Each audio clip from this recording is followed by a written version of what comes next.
नमस्कार। आज की जो दिनांक है वो है 2 नवंबर और हमारा 13वां अंक है वो लेकर हम हाजिर हैं। ठीक है।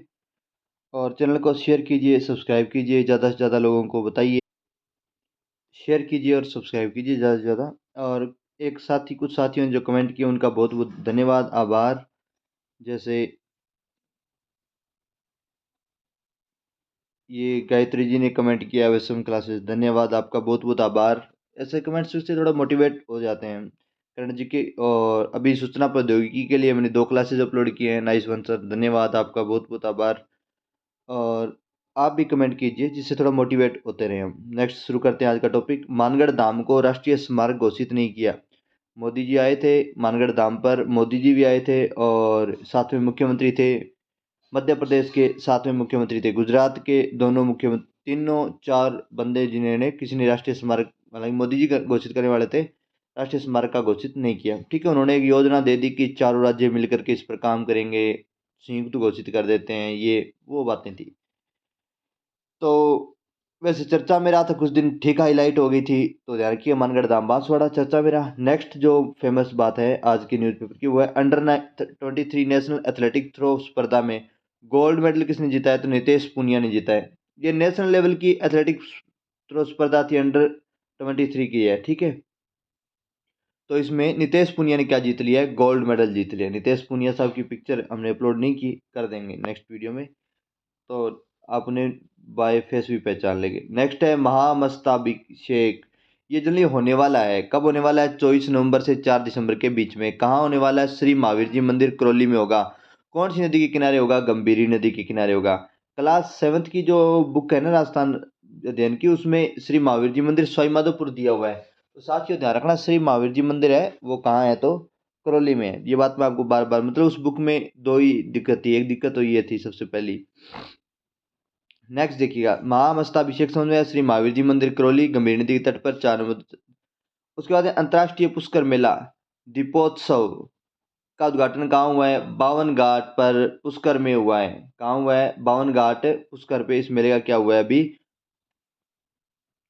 ठीक है। और पुष्कर मेले का अभी दीपोत्सव किया गया। ये दीपोत्सव जो किया गया है वो अयोध्या में जो दीपोत्सव किया गया है उसकी बिल्कुल कॉपी पेस्ट किया गया उसको यहाँ पे। 52 घाट पर अंतर्राष्ट्रीय पुष्कर मेला। ये 52 घाट में से एक मैडम मेरी की जनाना घाट भी है जिस पर महात्मा गांधी जी की अस्थियां प्रवाहित की गई थी। और इनका निर्माण कोई मंडोर का शासक था जिसने करवाया था, बालक राव था, नहीं नहीं, उसका नाम आप कमेंट में लिखिएगा जिसने इन 52 घाट का क्या करवाया था, निर्माण करवाया था। पुष्कर झील का निर्माण के बारे में तो कहा जाता है कि पुष्करना ब्राह्मणों ने इसका निर्माण करवाया था। पुष्करना ब्राह्मणों ने इस झील का क्या किया था? निर्माण किया था। फेमस मंदिर वगैरह भी इस झील के किनारे हमने एक शॉर्ट्स डाल रखी है, पूरा उसका डिटेल्स है उसमें। जयपुर फुट की प्रदर्शनी। जयपुर फुट क्या था? पीके सेठी द्वारा बनाया गया था। पीके सेठी जी द्वारा।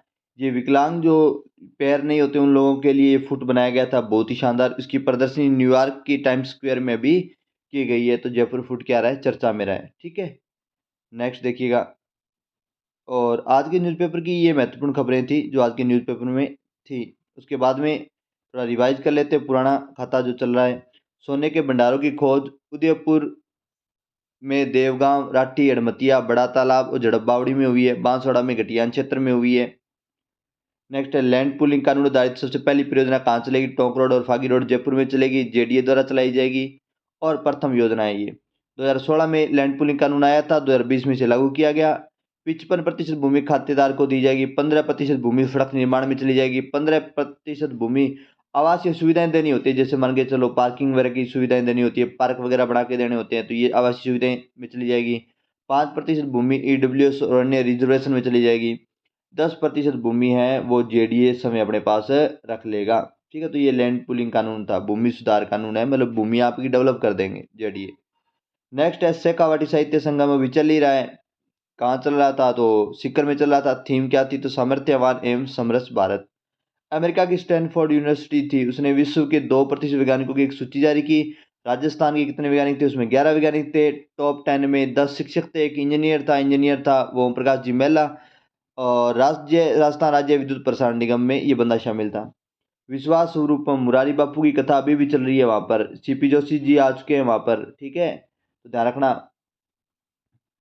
और विशाल स्वरूप नाथद्वारा राजमंद में 369 फीट की विश्व की सबसे ऊंची शिव प्रतिमाएं स्टैच्यू ऑफ बिलीव इसे कहा जाता है। प्रशासन गांव के संग अभियान 15 जुलाई 2022 को शुरू हुआ था। इसका ये चरण जो था, वैसे मेन शुरू हुआ है 2 अक्टूबर 2021 को शुरू हुआ था। चर्चा में क्या है कि 92% पट्टों का निर्धारण कर दिया गया, मतलब 5,10,000 पट्टे बांट दिए गए। पूर्व सरकार की यही योजना थी, सेम पंडित दीनदयाल उपाध्याय पट्टा वितरण अभियान के नाम से योजना शुरू की गई थी। ठीक है, नेक्स्ट देखिएगा आरटीडीसी। आरटीडीसी अभी विवादों में भी रहा था, वो स्लाइड इसमें है नहीं हालांकि। आरटीडीसी का विवाद चला था एडीए के साथ। एडीए था आमेर विकास प्राधिकरण। जयपुर में 2 विकास प्राधिकरण है, एक तो एडीए एक जेडीए।